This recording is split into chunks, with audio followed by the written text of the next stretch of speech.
Na semana passada nós meditamos na história de Ruth, e essa semana agora neste domingo nós vamos meditar um pouco na história de Ana, algumas lições que Ana pode nos ensinar na busca que ela fez ao Senhor por um filho.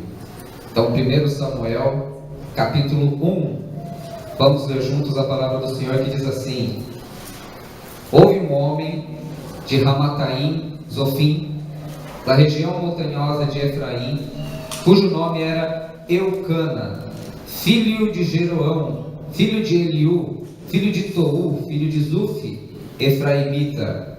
Versículo 2: Tinha ele duas mulheres, uma se chamava Ana e a outra Penina. Penina tinha filhos, Ana, porém, não os tinha. Este homem subia da sua cidade de ano em ano a adorar e a sacrificar ao Senhor dos Exércitos em Siló. Estavam ali os dois filhos de Eli, Ofni e Finéias, como sacerdotes do Senhor. 4. No dia em que Eucana oferecia o seu sacrifício, dava a ele porções deste a Penina, sua mulher, e a todos os seus filhos e filhas. A Ana, porém, dava porção dupla, porque ele a amava, ainda mesmo que o Senhor a houvesse deixado estéril. A sua rival a provocava excessivamente para a irritar, porquanto o Senhor lhe havia cerrado a madre. 7. E assim o fazia ele de ano em ano, o Eucana, e todas as vezes que Ana subia à casa do Senhor, a outra irritava, pelo que chorava e não comia. Então Eucana, seu marido, lhe disse: Ana, por que choras? E por que não comes? E por que está de coração triste? Eu não te sou melhor do que 10 filhos? Humilde. Após terem comido e bebido em Siló, estando Eli, o sacerdote, sentado numa cadeira junto a um pilar do templo do Senhor, levantou-se Ana e com amargura de alma orou ao Senhor e chorou abundantemente e fez um voto dizendo: Senhor dos exércitos, se benignamente atentares para a aflição da tua serva e de mim te lembrares e da tua serva não te esqueceres e me deres um filho varão, ao Senhor o darei por todos os dias da sua vida, e sobre a sua cabeça não passará navalha. Demorando-se ela no orar perante o Senhor, passou Eli a observar-lhe o movimento dos lábios, porquanto Ana só no coração falava, seus lábios se moviam, porém não se lhe ouvia voz nenhuma. Por isso Eli, que era o sacerdote, a teve por embriagada. Ele disse: Até quando estarás tu embriagada? Aparta-te de ti esse vinho. Porém Ana respondeu: Não, Senhor meu, eu sou mulher atribulada de espírito, não bebi vinho, nem bebida forte, porém venho derramando a minha alma perante o Senhor. Não tenha, pois, a tua serva por filha de Belial, porque pelo excesso da minha ansiedade e da minha aflição é que eu tenho falado até agora. Então lhe respondeu Eli: Vai-te em paz, e o Deus de Israel te conceda a petição que lhe fizeste. E disse ela: Acha a tua serva mercê diante de ti. Assim a mulher se foi no seu caminho e comeu, e o seu semblante já não era triste. Amém. Graças a Deus. Amém. Vou pedir para algum irmão, vou pedir para o Rodrigo fazer uma oração aí mesmo da plateia para nós meditarmos na palavra. Senhor, nós te bendizemos e te louvamos, Senhor. Pedimos que o Senhor, ó Pai, venha, Senhor, sobre os nossos entendimentos, ó Pai, que nós possamos compreender a mensagem a qual, através do teu servo, será dita nessa noite, Senhor. Usa da vida dele, Senhor, e que nós possamos sairmos abençoados hoje com a tua palavra, Pai. É o que te pedimos em nome de Jesus. Amém, Senhor. Amém. Amém. Graças a Deus. A história, vocês conhecem bem essa história. Essa mulher, ela é mãe de Samuel. Seu filho se tornará profeta. E nós estamos aqui neste período, não havia reis ainda em Israel, e ela era casada com Eucana e tinha uma boa família. A gente percebe pela leitura que a família próspera, o pessoal assim, tinha uma certa prosperidade e era uma família muito espiritual, porque eles cumpriam fielmente a regra de ir para Jerusalém uma vez por ano. Então, assim, a coisa funcionava bem, era uma boa família. Você se espanta pelo fato de ele ter duas mulheres? Naquele tempo era possível, quando uma mulher não podia ter filhos, poderia ter uma outra esposa. A lei regulamentava essa possibilidade de um homem ter outra esposa. E aí eles iam para, conforme nós vemos aqui, eles iam para o templo, e a Penina, que é chamada de rival, era rival da Ana, ela tirava um sarro da Ana, ela irritava a Ana, porque falava, olha, eu tenho um monte de filho aí com ele, você não tem, e ficava ali, né, apurrinhando, e ela ficava irritada, ficava brava, e ela chorava, se angustiava, e ia lá, era um momento de consagração, de festa, era para ela comer, e ela não comia nada, ficava brava, ficava de bico, foi muito tempo assim, dessa forma. E aí a gente viu esse texto aqui, né, numa dessas ocasiões, diz que ela novamente foi muito irritada, não queria comer, e aí ela, no momento ali que o pessoal estava ali na hora da comida, do rango ali de boa, ela se levantou e foi orar. Ela chegou ali, o Eli estava na frente de todo mundo ali, sem muita formalidade. Ela foi orar, e aí o Eli, sacerdote, estava olhando, e ela fez um voto diante do Senhor. Ela disse assim, olha, se o Senhor abrir a minha madre, se eu tiver um filho, eu vou consagrar esse meu filho ao Senhor. Naquele tempo era possível, ela consagraria ele para ser um sacerdote, seria levita para sempre. Ela, na verdade, ela misturou dois votos ali. Ele seria um sacerdote e ele seria um nazireu desde a nascença. Não passaria navalha sobre seu cabelo. Seria um voto para sempre. Ela fez para a criança em si. E o Samuel, depois ele ainda se torna profeta, né? Tão grande a unção que depois veio sobre esse homem. E ela continuou ali orando, angustiada. A Bíblia diz que ela ficou muito tempo orando. Não é como hoje, a gente ora rapidinho e já se cansa, né? Olha no relógio, acho que passou um tempão, quando você olha só passou 30 segundos, ela não tem mais nada que dizer. Não, porque ela está angustiada, ela está muito angustiada, está muito triste, está chorosa ali, e chega uma hora que ela só mexe os lábios só. E aí o Eli, que era um cara assim que não tinha muita percepção das coisas, você vai ver que o sacerdote ali, no decorrer do livro, você vai ver que o cara assim não é muito firmeza. O Eli, ele acha que ela está bêbada, porque ela acha que ela teve acho que o primeiro culto pentecostal foi ela que fez, porque ela não mexia a boca, ela se mexia assim, e o cara olhava, todo mundo era aquela oração assim, bem quietinha, e ela estava assim, se mexendo, e o cara achou que ela estivesse bêbada. E aí, muitas vezes, já imagina se o seu pastor achasse que você estivesse bêbado, né? Provavelmente você xingaria o pastor e falaria, não volto mais naquela igreja, nunca mais pego meu pé aqui. E ela explicou para ele direitinho, falou, não estou bêbado, não bebi, eu não sou filha do diabo, nada disso, olha, eu estou angustiada por causa assim, assim, assado. Ele nem quis ouvir muito, tá bom, que o Senhor conceda aí o que você pediu. Ele nem quis fazer muita questão de fazer uma pastoral ali para ouvir nada da angústia daquela mulher. E aí a gente viu que a mulher foi embora e que ela já não estava assim mais triste. Ela foi comer com o pessoal, o seu semblante já era alegre. A gente não leu a continuação do texto, mas a gente vai verificar que de fato o Senhor abre a madre dela e realmente ela consegue fecundar e traz um filho ao mundo, cujo nome é Samuel.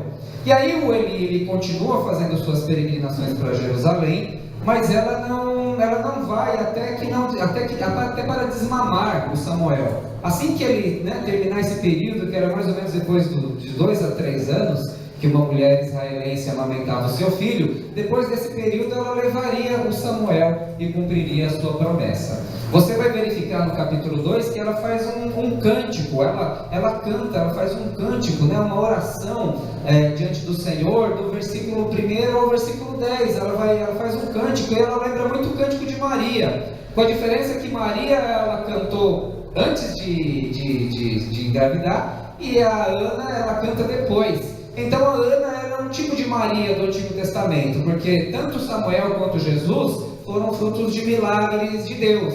com a diferença que Jesus nasceu de uma virgem. Não foi o caso aqui. Mas ela canta e finalmente cumpre a sua promessa. Ela leva a criança para o templo. Ela fala para o sacerdote ali: olha, eu sou aquela mulher que estava um dia angustiada, eu tinha feito um voto, eu estou cumprindo aqui o meu voto, eu estou entregando aqui o meu filho, agora ele vai servir vocês, aí eu peço que o Senhor ensine ele a ser um sacerdote.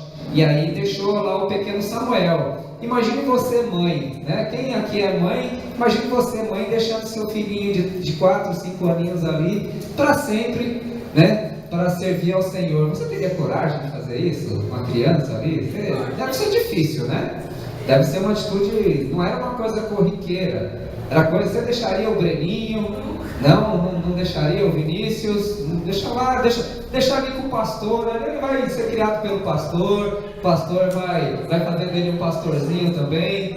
Você vê que os homens de Deus hoje estão em baixa, né? Ninguém quer deixar o filho para ser criado como pastor, né? Então, era normal, aliás, não era normal, muito pelo contrário, não se fazia isso todo dia, mas o sacerdote, ele prestava um serviço perpétuo, ele não tinha uma outra profissão, ele era dedicado àquilo, e ela estava entregando o pequeno Samuel para se tornar um sacerdote também. Então, antigamente era comum o primogênito, não sei se era o primogênito, era separado para ser padre, né? Lembra antigamente, no início, sei lá, se vocês já ouviram essas histórias aí, lá no século passado, era muito comum as famílias terem muitos filhos e um virar padre. Hoje as famílias não fazem mais isso, por isso que não tem muito padre, né? Hoje o número de padres está diminuindo porque ninguém mais quer entregar o filho para servir ao Senhor, como padre, sacerdote, enfim. Mas o fato é que ela cumpriu o voto dele, e quando você faz o voto você tem que cumprir também, não faça voto de tolo. Entregou o filho, mas ela, todo ano ela ia visitar. Ela ia visitar o filho, ela voltava, ia fazer suas obrigações como sempre, e o texto diz que ela fazia uma túnica pequenininha, uma roupinha de sacerdotezinho, assim, pequenininho. Então eu fico olhando o texto e falo, puxa, devia ser uma gracinha, né? Bonitinho, mini sacerdote, assim, pequenininho, ajudando a servir ao Senhor.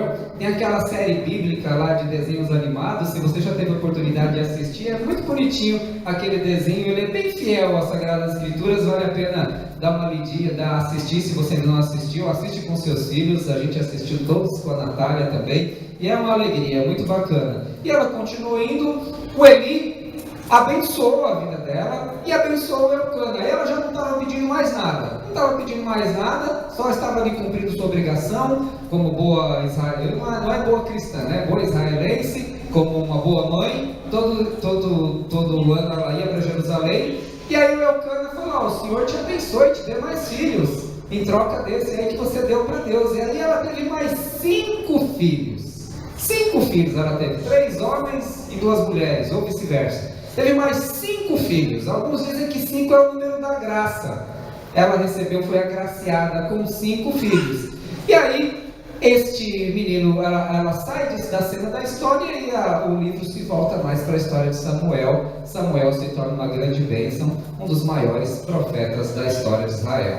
E aí eu gostaria que a gente analisasse aqui algumas lições que a gente pudesse aprender com essa história, que é uma das histórias mais bonitas da Bíblia Sagrada. A Bíblia tem umas histórias que não são bonitas, mas essa história especificamente é uma história muito bonita, e eu gostaria que a gente depreendesse aqui algumas lições que a gente pode tomar para a nossa vida a cada dia. Amém?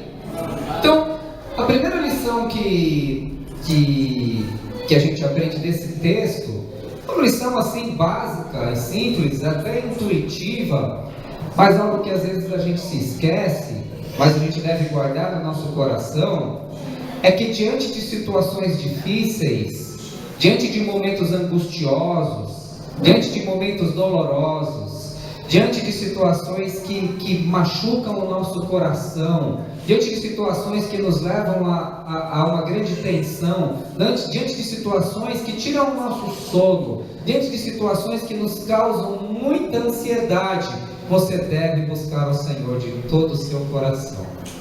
Ainda que você possa ser mal interpretado, ainda que você possa ser mal interpretada. Veja aqui no versículo 10 desse capítulo, não feche sua Bíblia ainda. Veja no versículo 10 o que Ana fez. Diz assim o texto: levantou-se Ana e com amargura de alma orou ao Senhor e chorou abundantemente.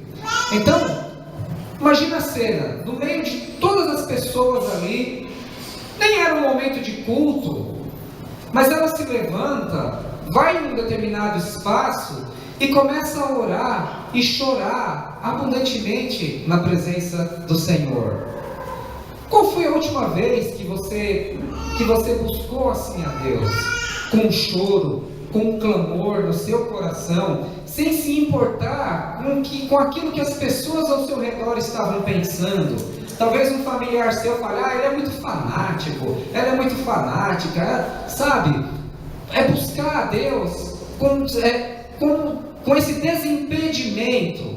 É uma coisa simples, mas que faltam palavras assim até para expressar. Você buscar o Senhor como aquele que é o único capaz de solucionar a sua causa e de remover a angústia e a aflição que existe no seu coração por conta de alguma coisa. Buscar o Senhor de todo o seu coração.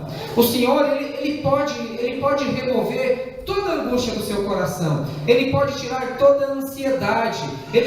Não há impossíveis para Deus. Ele pode responder exatamente aquilo que você está pedindo diante dele. Mas você precisa buscá-lo com todo o seu coração, com todo o seu ser. Sabe? É uma coisa de encontro com Deus mesmo. É quando você perde a esperança em qualquer coisa que esse mundo possa fazer por você. Você percebe que não há medicamento que faça efeito, não há religião que faça efeito, não há amigo que faça efeito, psicólogo que faça efeito, não há nenhuma fórmula que faça efeito. O que é necessário é o quê? É um encontro verdadeiro com Deus para que Ele resolva o meu problema que eu coloco diante dele. E a Ana, o que é interessante na Ana é que ela usa uma situação difícil da vida dela.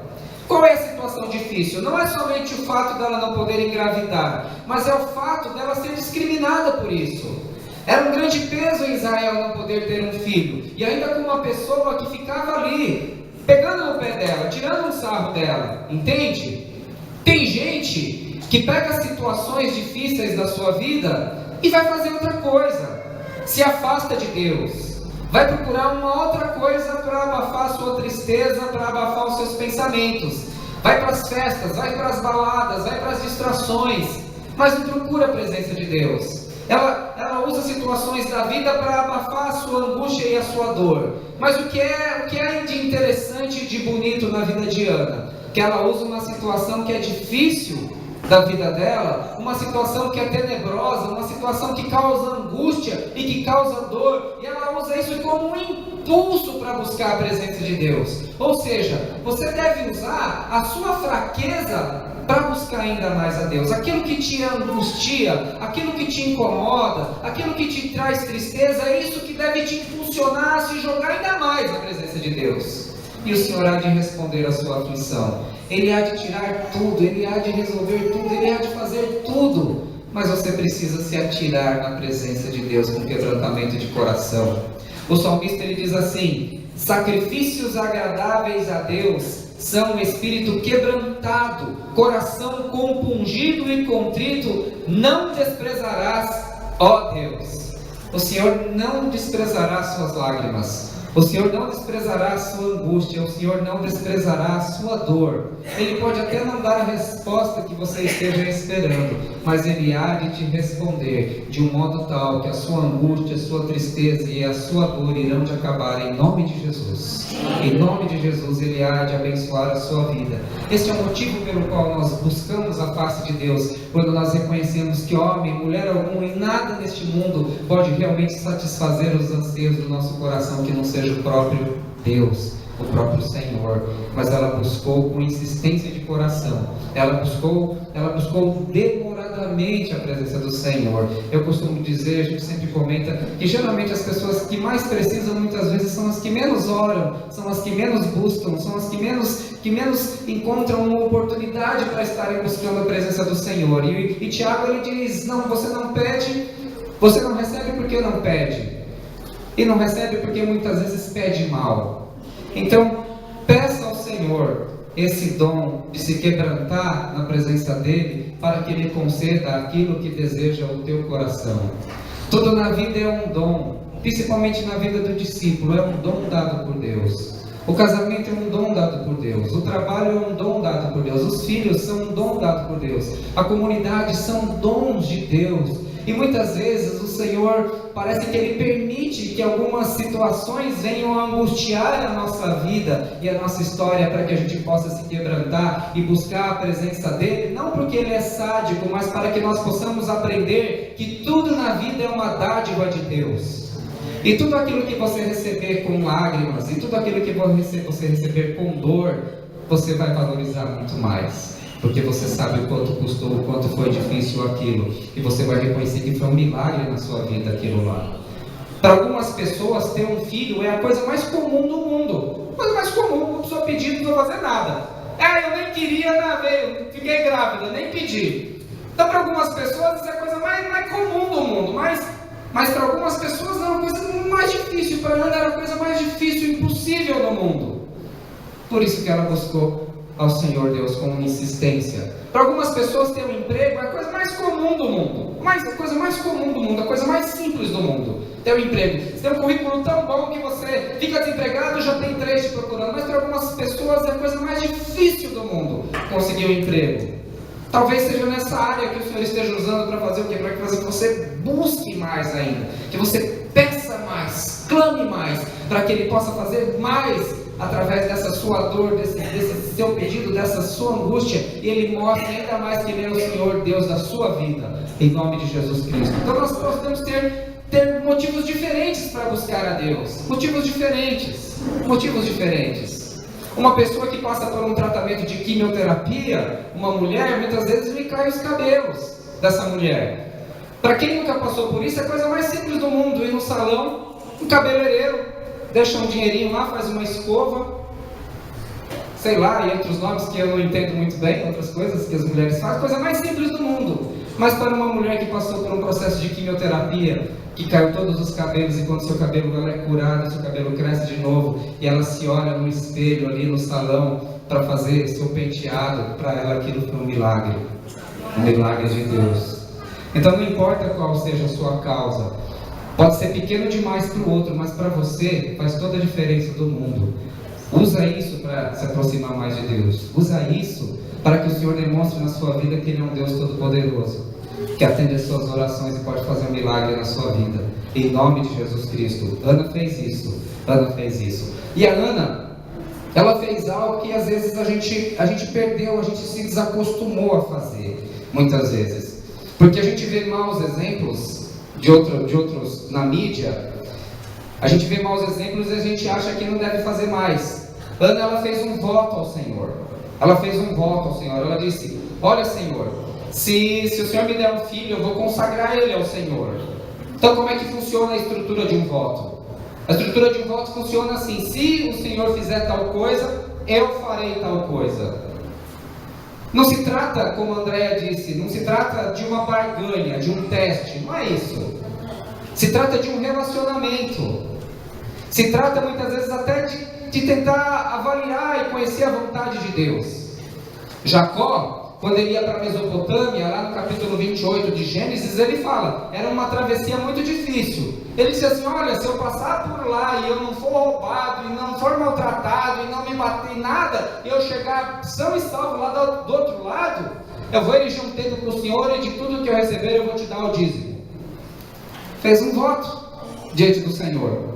Então às vezes a gente tem os maus exemplos, porque tem pessoas que mercantilizam isso, cobram até um carnezinho, fazem uma forma de ganhar dinheiro com aquilo, e a gente pega um certo repúdio e fala: então eu não posso fazer voto. Não é assim. A gente não precisa cair nos extremos. Não precisamos cair nos extremos. Eu tive um amigo meu que ele queria muito uma vaga de emprego, um amigão, almoço com ele de vez em quando, o cara é um amigão meu. E aí o cara falou: se eu conseguir aquela vaga de emprego, de tudo que eu receber eu vou dar o dízimo. Ele dizia que não era dizimista. Eu não era dizimista, já devia ter dado. Mas não era dizimista, não dava. Conseguiu o emprego. Aí deu dízimo ali por uns 3, 4 meses, depois parou, perdeu o emprego. É real esse caso, é real. Não vou entrar no mérito se foi por causa disso ou daquilo outro, mas percebe, a estrutura de um voto funciona dessa forma. Você faz um pedido ao Senhor, você diz, se acontecer assim, assado, Senhor, eu me comprometo a fazer dessa forma. Essa é a estrutura de um voto. E Eclesiastes diz que você não deve fazer voto de tolo. Voto de tolo é aquele voto que você não pode cumprir e aí você acaba não cumprindo, é um voto de tolo, era melhor ter ficado quieto. Então a Ana, ela nos dá esse exemplo. Isso é fruto do quê? De uma relação que você tem com o Senhor.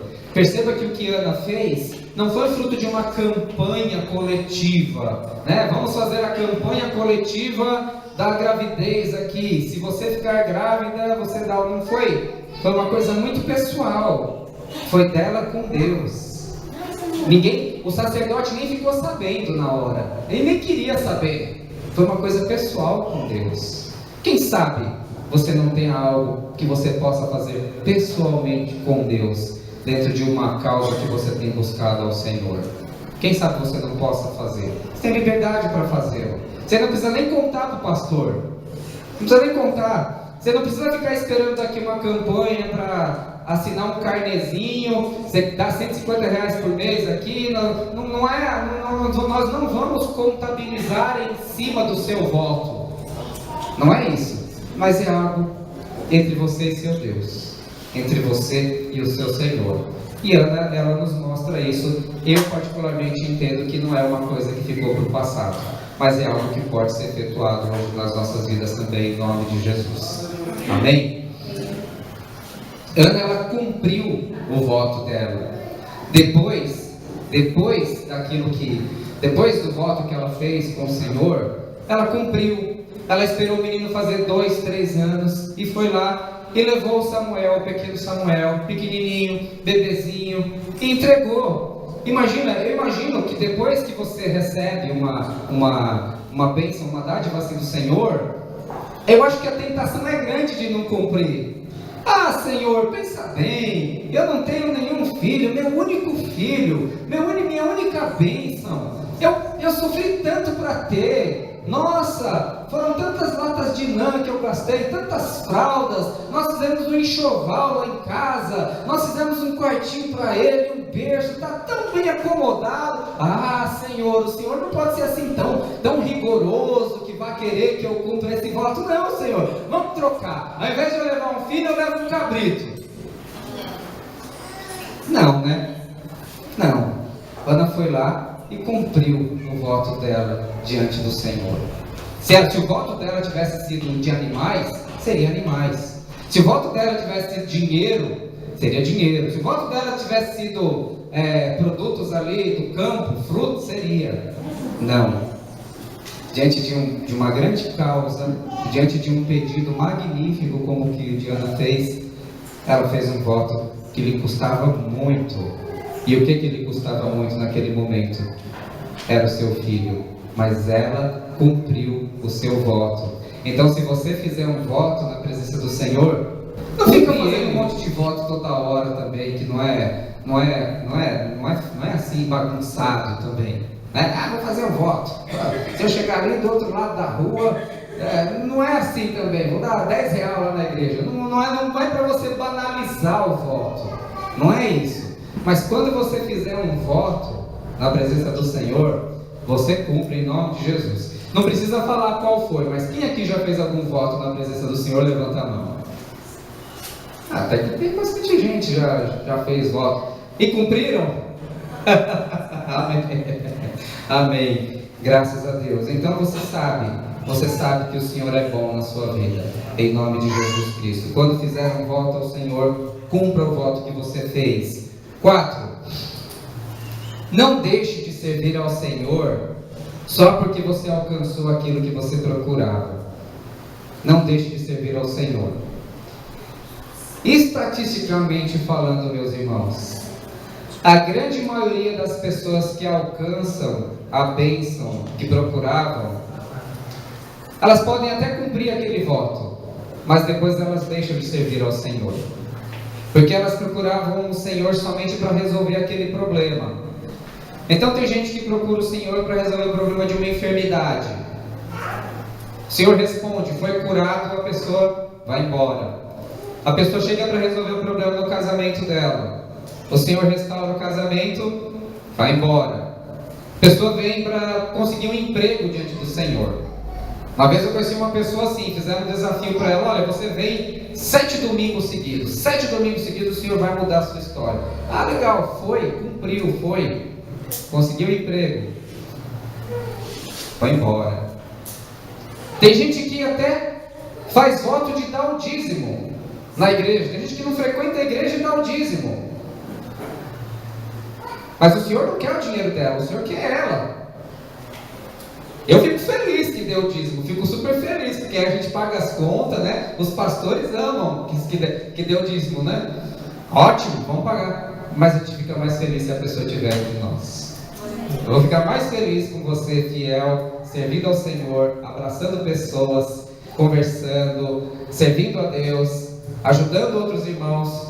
Eu particularmente vou ficar mais feliz do que se você eventualmente não conseguir dar o dízimo. Prefiro a sua presença, prefiro você servindo ao Senhor. Não é para você fazer uma coisa e deixar de fazer a outra, não é isso. Mas se faltar algo, faça o que é o principal. E o principal é o que? É a sua vida, é a sua presença no nosso meio, porque a gente se alegra com você no nosso meio. Teve uma oportunidade que Jesus curou 10 leprosos, em Lucas capítulo 17. Diz que ele curou 10 leprosos, 9 foram embora, sumiram, somente um voltou para agradecer. Ah, meus irmãos, é complexo. A gente já viu, a gente acompanha algumas histórias até dentro da nossa casa, da nossa família. A pessoa veio praticamente arrasada, sem nada diante do Senhor. O Senhor dá emprego para ela, o Senhor faz uma maravilha assim, dá emprego para ela, uma coisa que a pessoa nem imaginava. Nossa, faz uma coisa maravilhosa. Aí a pessoa, pastor, estou contigo ali, vou dar o dízimo, vou contribuir, estou contigo lá. A pessoa desaparece.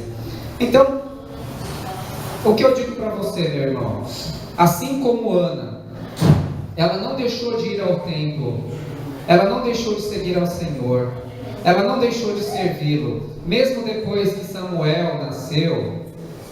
Não abandone o Senhor depois que Ele resolver o seu problema, por favor. Porque o que eu digo para você, depois que Ele resolver a sua causa, Ele tem muito mais. Tem muito mais. Mas se você abandoná-lo antes, talvez você não receba mais depois. Mas eu não estou dizendo para você continuar para receber mais. Estou falando para você continuar servindo ao Senhor por amor a Ele.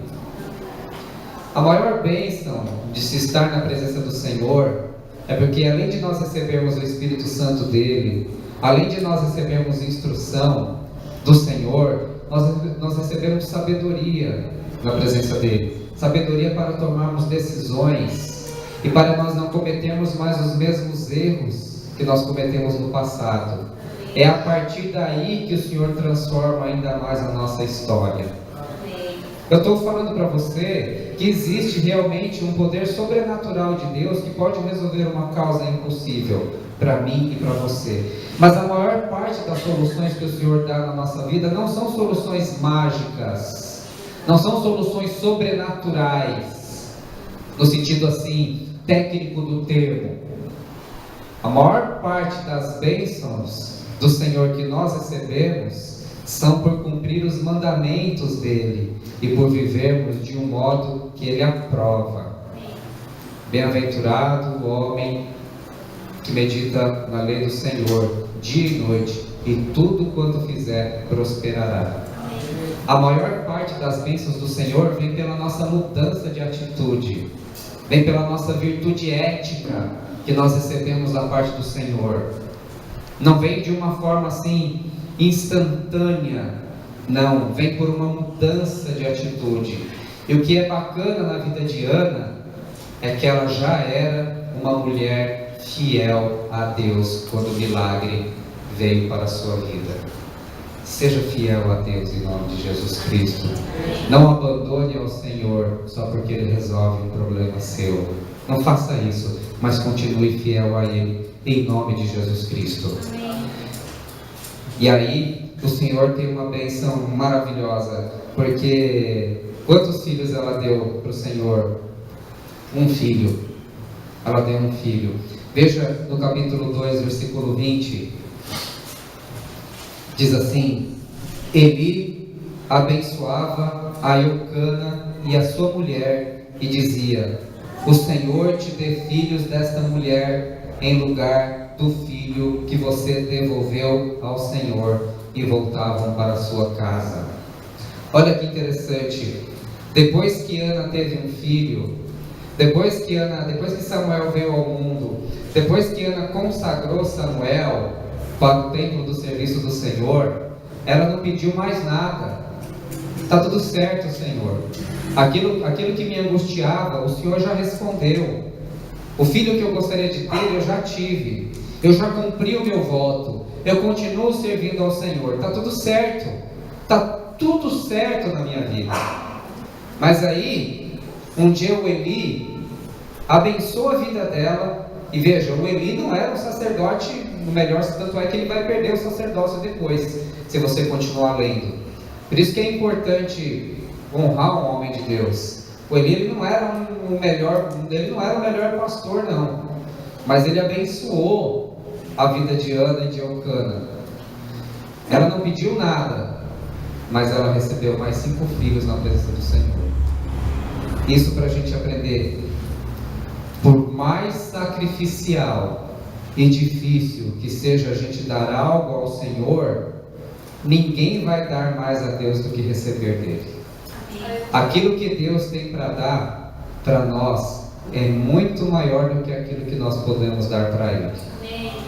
Por mais caro que tenha custado para você, é muito difícil. Eu imagino que seja muito difícil dar um filho para a obra do Senhor, um único filho. Você percebe que agora a Ana ela faz o papel de Deus, porque Deus deu o único filho ao mundo, Jesus. Maria deu o único filho dela ao mundo para que se tornasse o Salvador. E Ana deu o único filho dela para servir ao Senhor para o resto de sua vida. Mas no caso de Ana, ela foi recompensada com muito mais. Ela recebeu 5 filhos. Então, não seja mesquinho para com Deus. Dê o seu melhor para com Deus. Não para receber algo em troca, mas é da essência de Deus abençoar. E se você amar a Deus de todo o seu coração, se você der o seu melhor para Deus, saiba que aquilo que Deus tem para você é muito mais do que aquilo que você deu para Ele. Dê as suas horas para Deus. Dê a sua mente para Deus. Dê os seus filhos para o Senhor, sua família, sua casa, o tempo da sua vida, a sua dedicação ao Senhor. Cuide das coisas do Senhor e o Senhor há de cuidar das tuas coisas em nome de Jesus. Sabe, irmãos, uma pessoa que serve ao Senhor, eu não vou mentir para você, ela não tem a mesma quantidade de tempo disponível muitas vezes que uma pessoa de fora ele tem. Não tem muitas vezes.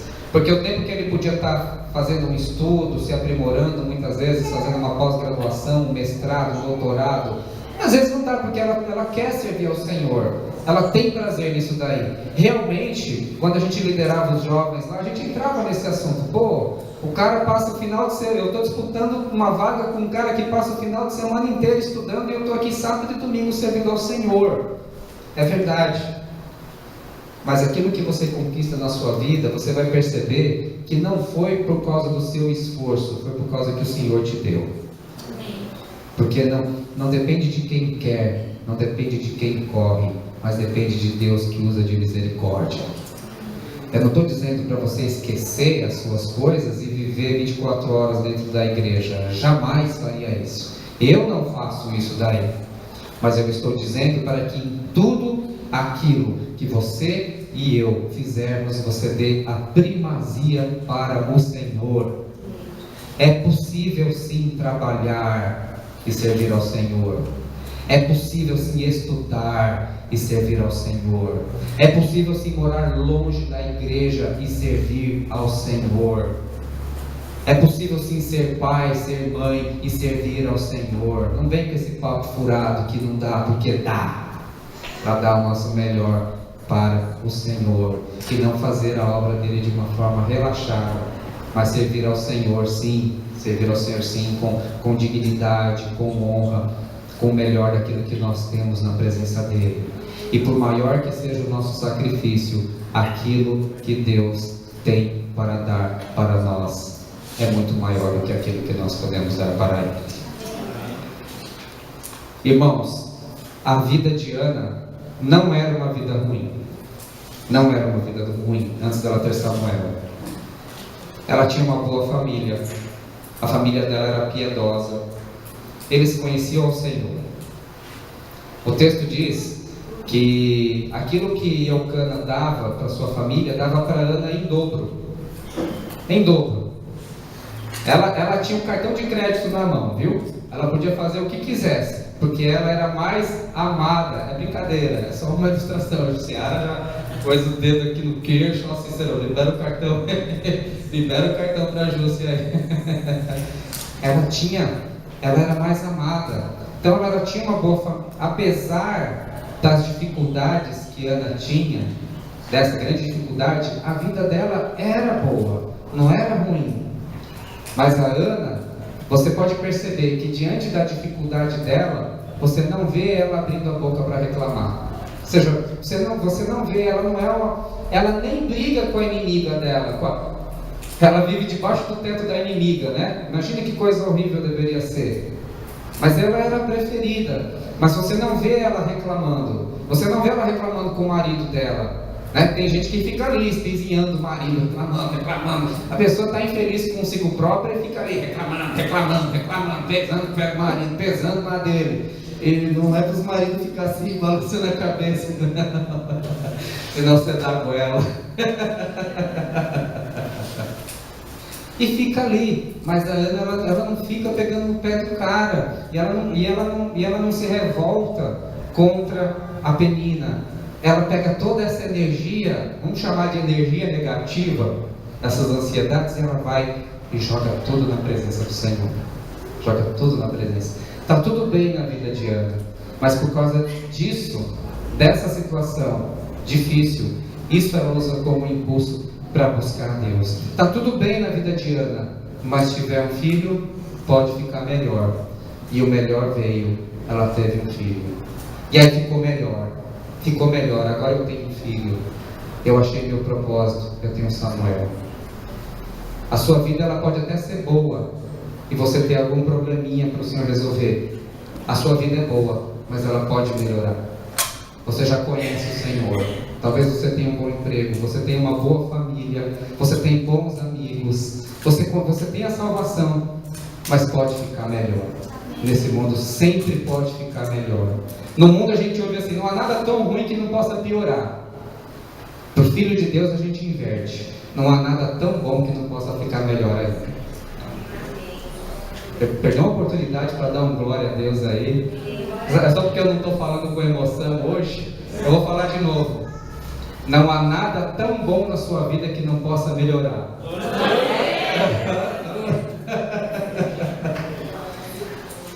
A vida de Ana era boa. Ela teve um filho, ficou melhor ainda. Ela entregou um filho. Mas aí o Senhor foi e deu 5 filhos para ela. Em Israel, naquele tempo, ter muitos filhos era um sinal da bênção de Deus. Número 5 é o símbolo da graça do Senhor. Havia 5 pórticos que levavam ao tanque de Betesda, lá de João capítulo 5, por exemplo. 5 é o número da graça. A vida de Ana era boa, nasceu Samuel, ficou melhor. Ela entrega Samuel, ela recebe mais 5 filhos, fica melhor ainda. Não há nada tão bom que não possa melhorar. Não há nada tão bom que não possa melhorar. Acredito que você tem coisas boas na sua vida e tem uma ou outra dificuldade. Glorifique a Deus pelas coisas boas que você tem. Coloque diante do Senhor as suas dificuldades em oração e em clamor na presença do Senhor. Em nome de Jesus Cristo. E aquilo que é bom na sua vida, o Senhor há de multiplicar. Boa medida, recalcada, transbordante. Porque é assim que o Senhor faz. Não abra sua boca para murmurar. Não abra sua boca para reclamar. Pegue tudo isso. Vá diante do Senhor e clame a Ele. Dependa do Senhor. Se você ficar procurando consolações humanas, você vai perder a consolação divina. Sabe? Não, vou procurar minha consolação. Vou ver o meu futebol. Vou reclamar com fulano de tal. Não estou falando que você não possa ter um amigo para desabafar. Não é isso. Mas se você se fiar muito nessa consolação, nessas consolações humanas, você perde a consolação divina. Focalize em Deus. Focalize em Deus. Ele há de te abençoar em nome de Jesus. Amém?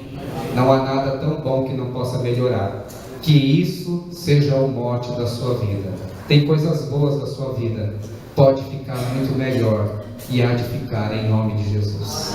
Amém? Vamos ficar em pé. Vamos orar na presença dele em nome de Jesus.